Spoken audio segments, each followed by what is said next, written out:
In Chapter 11, we're going to start talking about exponential functions and their graphs. This slide is not in your notes. This just shows what an exponential function looks like. It's something raised to the x. Just a reminder that if you raise anything to the 0, it will equal 1. This, I believe, is the first page of your notes. You need a calculator, and this is just practicing using your exponent button. So 5.7 raised to the x when x is negative 1.8. So in your calculator, type in 5.7, the caret button, the exponent button, and then raised to the negative 1.8. And they want us to evaluate it to 3 decimal places. So in my calculator, I got 0.0435938534. We want 3 decimal places. Remember that the number that comes after tells us if we chop it off at 0.043 or if we shove it up to 0.044. What should we do? 0.044. I would like you to pause the video and on your own evaluate the rest of these. This is really just practicing punching things into your calculator. You should get these numbers. If you're wondering about pi, I'm not sure where it is on your scientific calculator, but on the graphing calculators, it's above the exponent, the caret button, so you'd push second caret button to get pi. The reason that this section starts out with plug these into your calculator is that our book expects you to evaluate 3 to the x for each of these 5 values, and then evaluate 1/3 to the x for each of these 5 values, and then plot the points. But we have this thing called a graphing calculator where we can type in 3 to the x in the graphing calculator, and then the graphing calculator can tell us the points. So I am going to allow us to use that graphing calculator feature.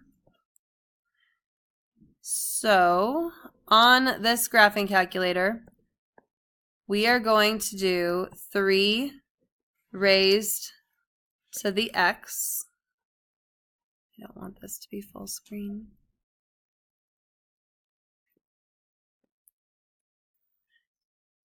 To get the points, I'm going to push second graph button. That takes me into the table. If your numbers aren't the same as mine, you can always use the up or down arrow to move where you are on the table. So I am going to record these values in here. And if you do this by hand, 3 raised to the negative 2, you would get 0.11. 3 raised to the negative 1, you would get 0.33. 3 to the 0 is 1.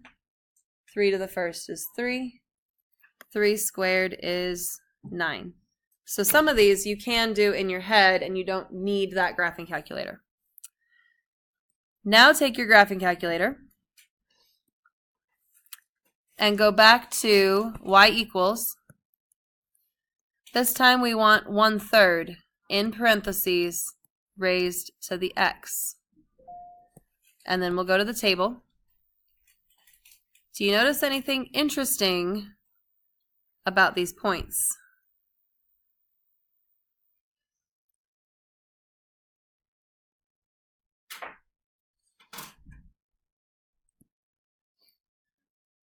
Do you notice they're reversed from 3 to the x?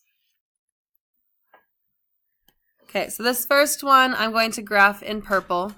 Y equals 3 to the x. We have the point negative 2.11, negative 1.33, 0, 1, 1, 3, and 2, 9. Should be like there. We connect this using as smooth of a curve as we can draw.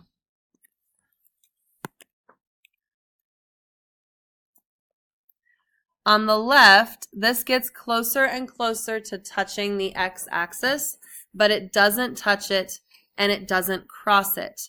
That is called an asymptote. An asymptote is a line that the graph approaches but doesn't cross and doesn't touch. It's a word that has far too many consonants for the number of vowels in the word. Next, in blue, I will graph this one.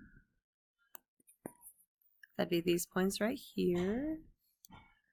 -2, 9. Be like right there. 1, 3, 0, 1, 1.33, 2.11. Do you see anything interesting about these 2 points, or these 2 graphs?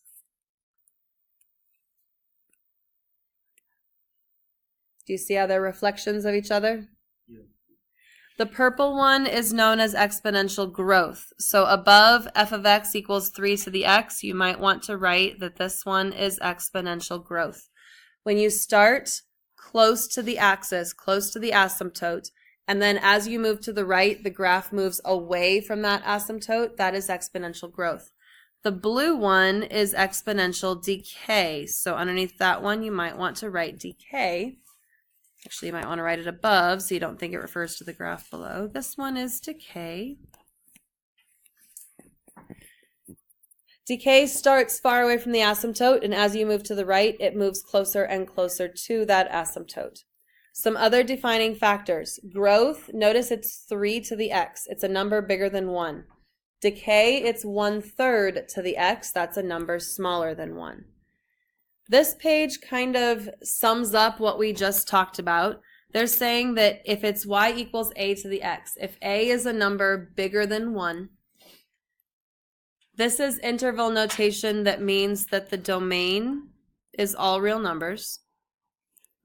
The range is y is greater than 0. It has a y-intercept at 0, 1. It's increasing, it moves up and to the right.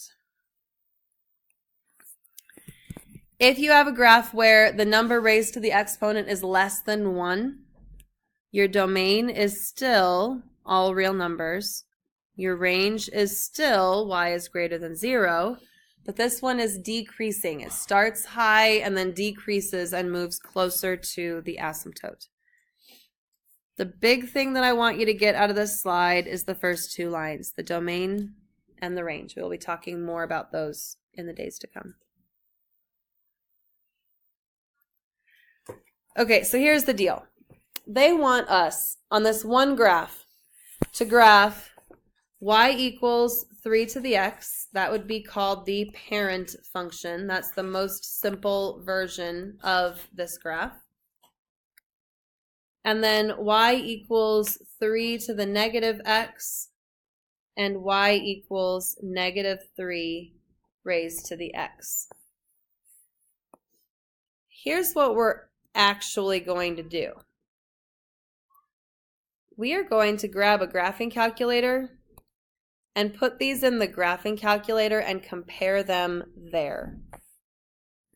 So in this calculator, in the blue, in y1, I'm going to put 3 raised to the x. Then in red, I'm going to put 3 raised to the negative x. And we're going to compare what's different between the blue and the red graph. So, are you ready? Graph it. There's the blue one. And there's y equals 3 to the negative x in red. What's changed in the red one?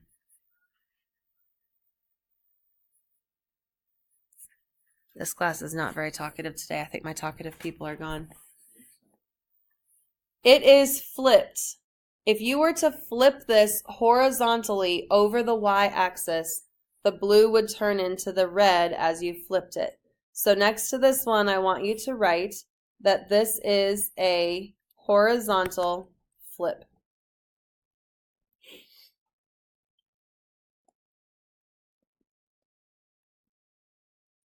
And I'm going to even include horizontal flip over the y-axis.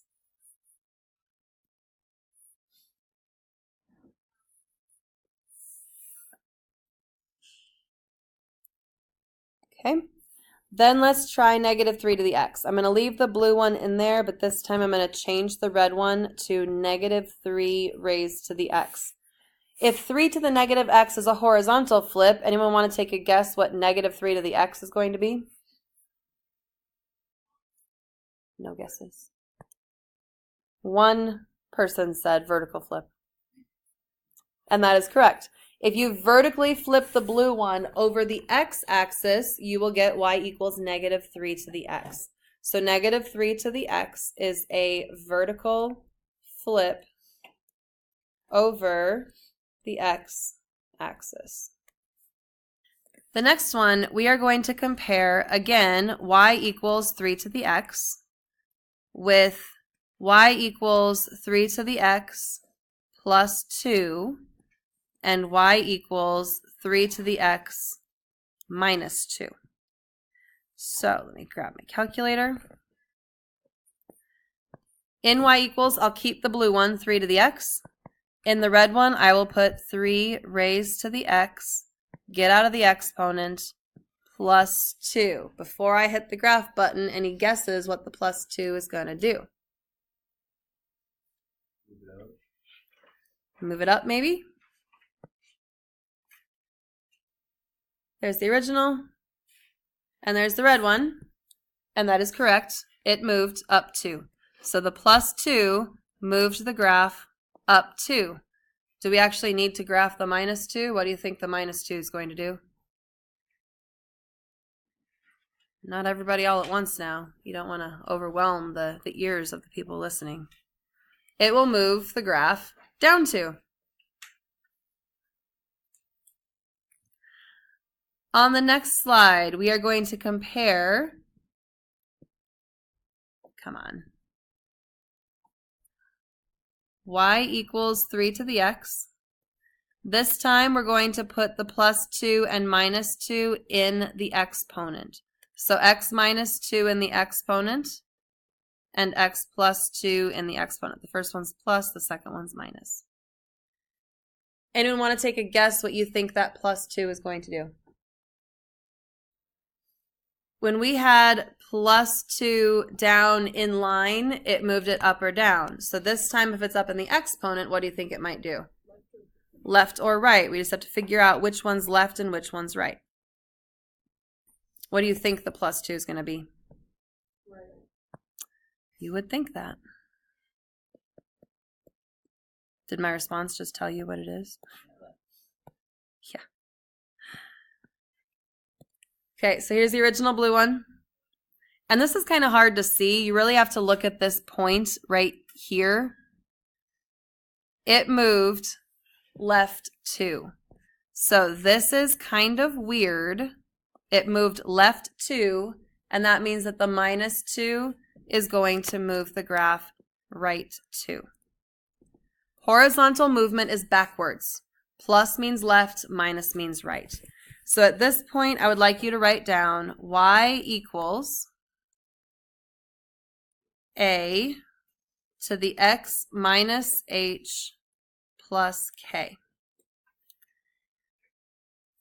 Adding and subtracting in the exponent, go back, moves the graph left or right. And plus actually moves the graph left, minus moves the graph to the right. I'm going to hurt this thing. The plus k moves the graph up or down, and plus moves the graph up, and minus moves the graph down. So get that written down, and then we'll try the next slide really quick.